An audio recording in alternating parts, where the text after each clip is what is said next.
3, and this is class 4, and this is part 3 of lecture. I'm going to do this example here in a second. One thing I forgot to include in my previous is show you even some more stages right here. So here's my little Legos thing going on here, and I have so he says 1, 2, 3 stages right here, right? And I've used my smallest little gear and 3 of the same right here. So there's 3 stages right here, and you can see how slow that output shaft is moving. And and what's nice when doing this is you can kind of feel how much torque. This is effortless to turn this, but it's like this right here. You can feel it. It's like it's really just moving you. Doing it the other way right here, you can watch just how fast that output goes, right, with each of those stages. I think it kind of helps to cement, like, just what three stages compared to like the 2 stages that I was showing in my 3D printed thing. Or this one right here, these are just a single stage in each of these. Then we had 2 stages for my 3D printer. Here's 3 stages. But you can see by my arrangement that the shafts had to be pretty far away from each other. Now the bearings don't have to be at the on all in line with each other, so we'll see that when doing arrangements, that's something that we want to consider. But I just like to gotta watch that thing go. Kind of cool. I like Legos. So here is an example. This is Shigley Problem 1333. It's only part of it because I'm going to finish up with forces probably in another video. So without further ado, we have the gears shown, right? And they're indicating these by 18 teeth, 32 teeth, 18 teeth, and 48 teeth right there. They have a module of 12 millimeters. Okay, so we were dealing with pitch and module. Pitch is the U.S. units. Module is the means by which categorizing the sizes of or groups of gears to be used together in SI units. And at 20-degree pressure angle, the pinion 2 right here rotates clockwise at 1800 RPM through the idler gear pair 3 and 4 to gear 5. We'll see that in a second. On shaft C, they like to letter the shafts. So this is shaft A, this is shaft B, and this is shaft C right here. What are the directions and speeds of the shafts B and C, and what are the dimensions between shafts? So these are important things that we want to know how to do. So I'm going to summarize the things that I need to know here. That we have 18 teeth, and that N2 is 1800 RPM, and I'll write down clockwise next time. I guess my office hours are starting in soon. Clockwise. Okay, and then N3 is 32 teeth. And we also know that N3 is equal to N4, right? Because these are by indicated here, they're on the same shaft. And then N4 is also 18 teeth, right there, 18 teeth. And N5 is 48 teeth. And we want to find out what N5 is, right? We also want to find out what this is right there too. So let's take the overall gear ratio. We could do this one step at a time, right? But let's find out what the overall gear ratio is going to be. So we have 2 driving 3. So we have N2. Well, let's do the equation is the product of all of the driving divided by the product of all the driven. So N2 is driving, N4 is driving, so the product of those, right? And I'm going to make them right here. So I'm going to go ahead and do the minus for each of those. Each stage is going to have minus. And then the driven, let's see, well, 3 is being driven and 5 is being driven. So N3 and N5 are right here. And then I'll go ahead and say they're negative and negative. So they're going to cancel each other out, right? So they're going to be being positive. So the input and the output shaft are going to be in the same direction, is what we know by that. And so we have 18 and 18, right? Because that's 2 and 4, driving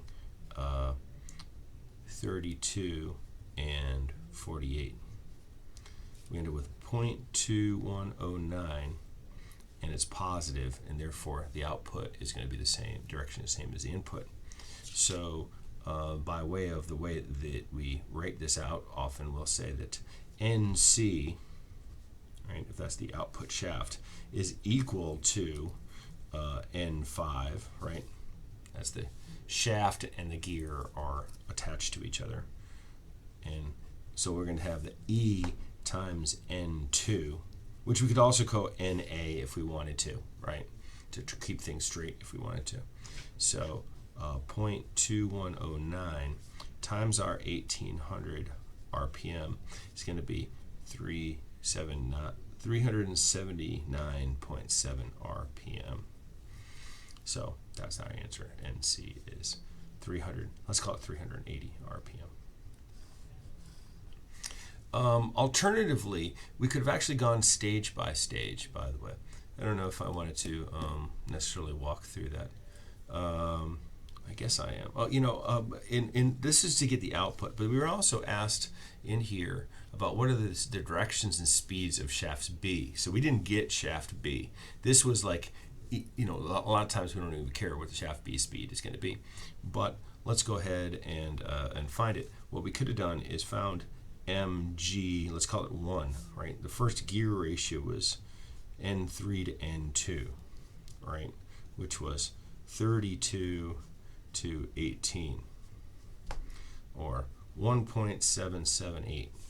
That was like the gear ratio that we would say. So, and so this is going back to, instead of just using the E thing, this is E, you know, helps us out right here.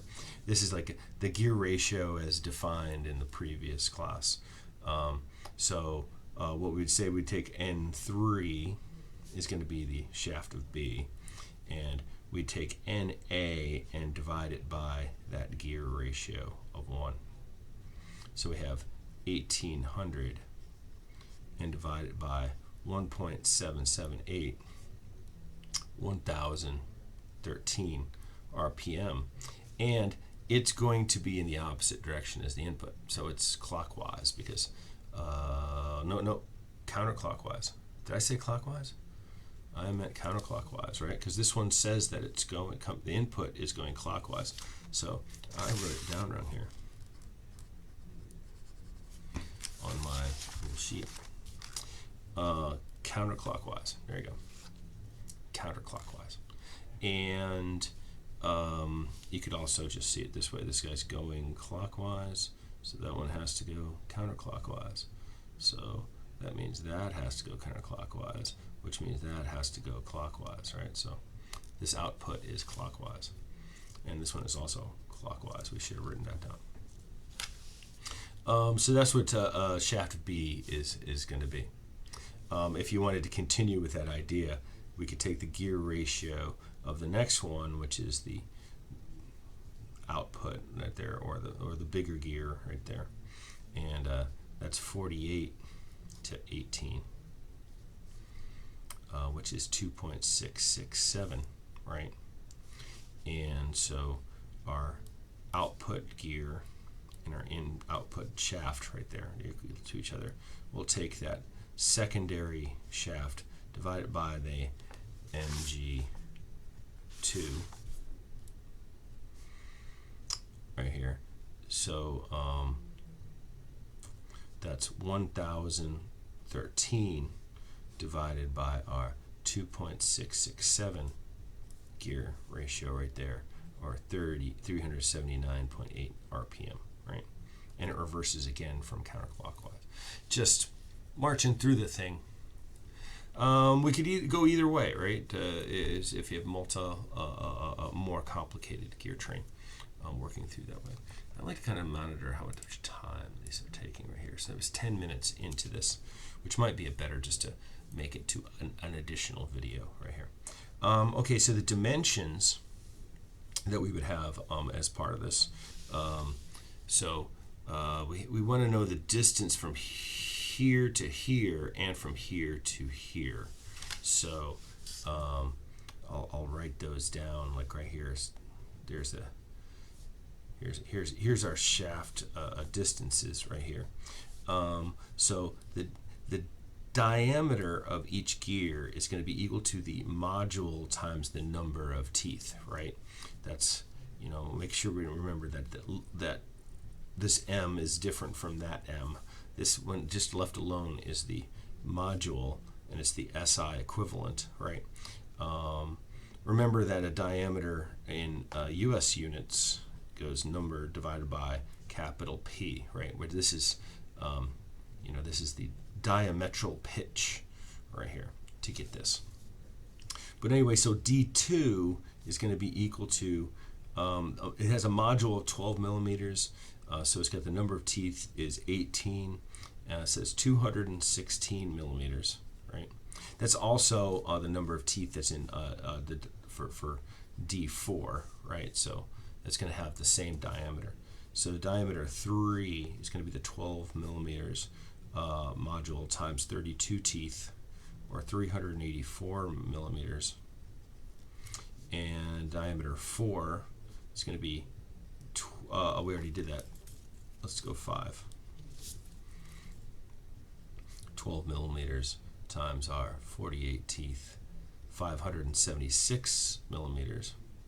So the distance between, so we go center to center, and sometimes I will write this as 2-3 right there is going to be D2 plus D3 over 2, right? Which ends up being, if you take D2 and D3, add them together, and then divide by 2, you end up with 300 millimeters.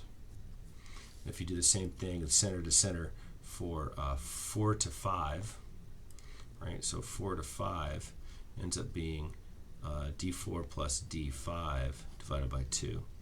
That ends up 396 millimeters. So we end up, for this distance right here, ends up being 300 millimeters. And then this distance right here is 396 millimeters. That's good to get the arrangement of these down. I'm going to stop and leave this as a video.